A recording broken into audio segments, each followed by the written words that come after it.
حضرت عباس رضی اللہ تعالیٰ عنہ کے بیٹے فضل بن عباس اور سیدنا علی رضی اللہ تعالیٰ عنہ ایک میرے نبی کے دونوں یہ چچا زاد بھائی بھی تھے، اور سیدنا علی نبی صلی اللہ علیہ وسلم کے داماد بھی تھے۔ اللہ کے نبی کو سہارا دے کر آپ کو اٹھایا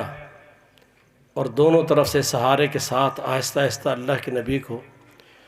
حضرت عائشہ رضی اللہ تعالیٰ عنہ کے حجرے میں لائے۔ نبی صلی اللہ علیہ وسلم جب حضرت عائشہ کے حجرے میں پہنچے، حضرت عائشہ رضی اللہ تعالیٰ عنہ کے حجرے کی ایک کھڑکی ونڈو مسجد نبوی میں کھلتی تھی۔ اصحاب پیغمبر بھی مسجد نبوی میں جمع تھے۔ جب دیکھا کہ آج نبی صلی اللہ علیہ وسلم کو دو بندوں کے سہارے سے آپ کو پکڑ کے لایا جا رہا ہے، تو یہ منظر میرے پیغمبر کے ایک ایک ابرو کے اشارے پہ جان دینے والے میرے نبی کا یہ منظر برداشت نہ کر سکے۔ آپس میں باتیں کرنے لگے کہ اللہ کے نبی بہت زیادہ بیمار ہیں، آپ کی طبیعت بہت زیادہ ناساز ہے۔ تو مجمع کے اندر مسجد نبی میں بیٹھے افراد کی آوازیں بوجہ رونے کے، تکلیف کے، دکھ کے بلند ہونے لگیں۔ میرے پیارے پیغمبر علیہ السلام پوچھتے ہیں یہ مسجد میں آوازیں کیسی ہیں؟ کہ اللہ کے نبی صلی اللہ علیہ وسلم آپ کی بیماری کی شدت آپ کے ساتھیوں کو دلی دکھ سے آشنا کر رہی ہے، اور وہ پریشان ہو کر تکلیف اور کرب میں مبتلا ہو رہے ہیں۔ فرمایا مجھے مسجد نبی میں لے چلو۔ جب صحابہ نے نبی صلی اللہ علیہ وسلم کو دو ساتھیوں کے سہارے کے ساتھ مسجد میں آتا دیکھا تو اپنے آپ پہ کنٹرول نہ کر پا رہے تھے، آنکھوں سے آنسو بہہ رہے تھے، کسی کی ہچکیاں بندھی ہوئی تھیں۔ نبی صلی اللہ علیہ وسلم منبر پر تشریف فرما ہوئے اور خطبہ ارشاد فرمایا۔ نبی صلی اللہ علیہ وسلم کا یہ خطبہ آپ کی زندگی کا منبر رسول کا آخری خطبہ تھا۔ جو باتیں میرے پیارے پیغمبر علیہ السلام نے اس آخری خطبے میں ارشاد فرمائیں، بس اسی کو میں مختصر سا بیان کرتا ہوں۔ اللہ کے نبی صلی اللہ علیہ وسلم پوچھا صحابہ سے، فرمانے لگے کہ تمہیں کس چیز نے دکھی کر دیا ہے؟ میری موت نے؟ میری جدائی نے؟ صحابہ کہنے لگے اللہ کے رسول یہ سچ ہے، آپ کی تکلیف اور دکھ ہمیں بہت زیادہ دکھی کر رہی۔ میرے پیارے پیغمبر علیہ السلام فرمانے لگے کہ میری اور تمہاری ملاقات کا معنی یہ تھا کہ ابدی جو ملاقات جس میں پھر کبھی جدائی نہیں ہوگی وہ حوض کوثر ہے۔ میں یہاں سے اپنے حوض کوثر کو دیکھ رہا ہوں۔ میری اور تمہاری ملاقات وہاں ہوگی، اس ملاقات کا خیال کرو۔ اس موقع پہ نبی صلی اللہ علیہ وسلم نے اس سے پہلے ایک موقع پہ فرمایا تھا کہ میری امت کے کچھ لوگ ایسے بھی ہوں گے جو حوض کوثر پہ میری ملاقات کے لیے آئیں گے، میں بھی ان کو دیکھ کے ملاقات کی چاہت کروں گا۔ معنی یہ تھا کہ ان کے پہچان کا طریقہ دوسری حدیث میں آتا ہے کہ ان کے چہرے، ہاتھ اور پاؤں وضو کرنے کی وجہ سے روشن ہوں گے۔ پوری انسانیت میں اللہ کے نبی ان کو پہچان لیں گے۔ آپ ان کو آتا دیکھ کر ان کے منتظر ہیں کہ درمیان میں اللہ کے فرشتے حائل ہو جائیں گے اور اللہ کے پیغمبر صلی اللہ علیہ وسلم تک ان کو پہنچنے نہ دیں گے اور ان کو دور ہٹائیں گے۔ میرے نبی فرمائیں گے یہ تو میری امت کے لوگ ہیں، ان کو میرے پاس آنے دو۔ سمجھ میں یہ بات آتی ہے کہ وہ نمازیں بھی پڑھتے ہوں گے، وضو وغیرہ ہاتھ پاؤں ان کے وجہ وضو سے چمکدار ہوں گے، لیکن نبی صلی اللہ علیہ وسلم نے جب یہ بات کی تو فرشتوں نے کہا اللہ کے نبی صلی اللہ علیہ وسلم آپ کے دنیا سے تشریف لے جانے کے بعد، وفات طیبہ کے بعد آپ کے پاک اور اطہر دین، جو اکمل ترین مکمل دین آپ امت کو دے کر گئے تھے، اس دین کے ساتھ انہوں نے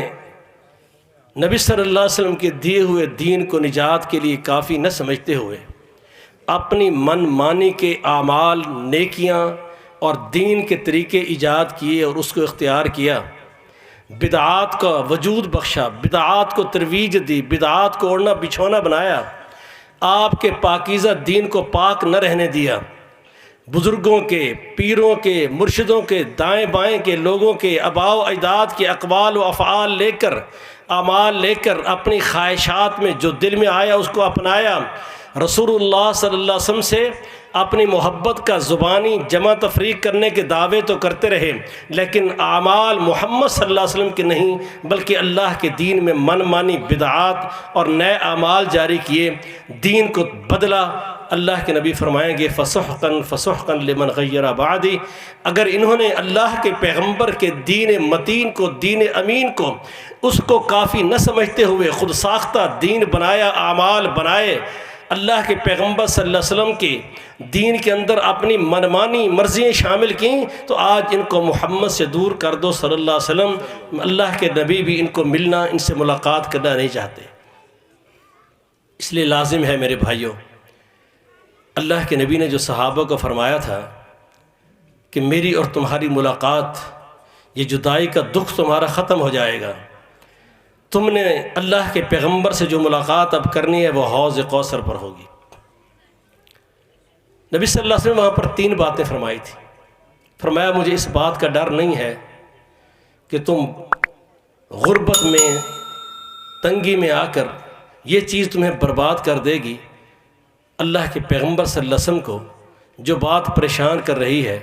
فرمایا وہ مال کی فراوانی، مال کی طمع، مال کے حصول کے لیے ایک دوسرے آگے بڑھنے کا شوق۔ معنی یہ تھا کہ اس کی پرواہ کیے بغیر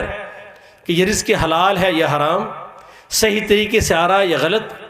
کسی کا حق دبایا جا رہا ہے، کسی پر زیادتی کی جا رہی ہے، بس ایک ہی ذہن میں ہوگا کہ زیادہ سے زیادہ مال جمع ہو، میرا عہدہ بڑا ہو، میری خواہشات کی تکمیل ہو، اور اس مال، عہدے اور چودراہٹ کی حصول کے لیے جو بھاگ دوڑیں تم آگے بڑھنے کی کوشش کرو گے، دین کا نقصان کرو گے، ہلاک اور برباد ہو جاؤ گے جیسے تم سے پہلی امتیں برباد ہوئی تھی۔ دوسری بات فرمائی رسول اللہ صلی اللہ علیہ وسلم نے کہ میں اللہ کے نبی صلی اللہ علیہ وسلم تمہیں نماز کی نصیحت کرتا ہوں، تمہیں نماز کے معاملے میں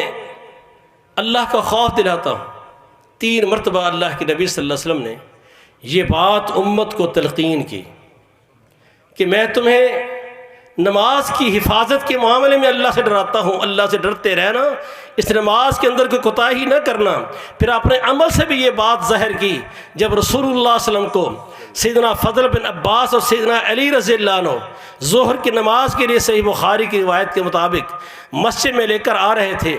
ام المومنین سیدہ عائشہ رضی اللہ عنہ فرماتی ہیں نقاہت اور کمزوری کا یہ عالم تھا کہ محمد رسول اللہ صلی اللہ علیہ وسلم اپنے قدم زمین پر رکھ نہ فرما رہے تھے، قدم ٹھہر نہیں رہے تھے، قدم گھستے ہوئے زمین پر لکیریں کھینچتے ہوئے آ رہے تھے، اور محمد رسول اللہ صلی اللہ علیہ وسلم مسجد میں پہنچ کر نماز کی امامت سنبھال رہے تھے۔ آپ امت کو یہ تلقین کر کے گئے۔ اور تیسری بات فرمائی رسول اللہ صلی اللہ علیہ وسلم نے کہ میں تمہیں عورتوں کے معاملے میں، اللہ کے نبی نے جو لفظ عورت استعمال کیا اس میں ماں بھی آتی ہے، جو احترام کا ایک منبع ہے، جو میری اور آپ کی فرما برداری، نرم اور بہت سلو گفتگو جو ان کی عزت تکریم رکھ کے ہم کریں گے، اس کا احساس دلایا۔ وہ بہن کی صورت میں ہو، وہ بیٹی کی صورت میں ہو، وہ بیوی کے معاملات کے ہوں، ایک عورت کو جو مرد کی نسبت کمزور ہوتی ہے، اس پر زیادتی، ظلم، اس کا دل دکھانا، اذیت دینا، تکلیف دینا، ان سب سے اللہ کے نبی سے فرماتے ہیں میں اللہ کے نبی تم کو عورتوں کے معاملے میں بھی اللہ کا خوف دلاتا ہوں۔ آخری بات نبی صلی اللہ علیہ وسلم نے یہ نصیحتیں کی۔ آج آپ دیکھ لیں ہم کس حد تک اللہ کی طرف دوڑتے ہیں اور کس حد تک مال و متاع کی ہوس ہمیں اللہ سے دور کر چکی ہے۔ نماز کے معاملے میں ہماری حالت کیا ہے؟ ہم کس حد تک نماز کے اندر اللہ کے تعلق کو یاد رکھتے ہیں، اور عورتوں کے معاملات میں ہماری زندگی کیسے گزر رہی ہے؟ اس موقع پر پھر رسول اللہ سے فرمایا، اللہ تعالیٰ نے اپنے ایک بندے کو اختیار دیا ہے، اگر وہ چاہے تو دنیا کی زندگی کو ہی اختیار کر لے، اور اگر وہ چاہے تو پروردگار عالم کی قربت رفاقت اختیار کر لے، اس اعلیٰ رفاقت اختیار کرے۔ اس بندے نے اس اعلیٰ رفاقت کو اختیار کیا ہے۔ صحابہ منتظر ہیں کہ ابھی رسول اللہ صلی اللہ علیہ وسلم کی بات جاری ہے، کلام جاری ہے، اللہ کے نبی ابھی فرمائیں گے وہ بندہ کون ہے، بات کیا ہے۔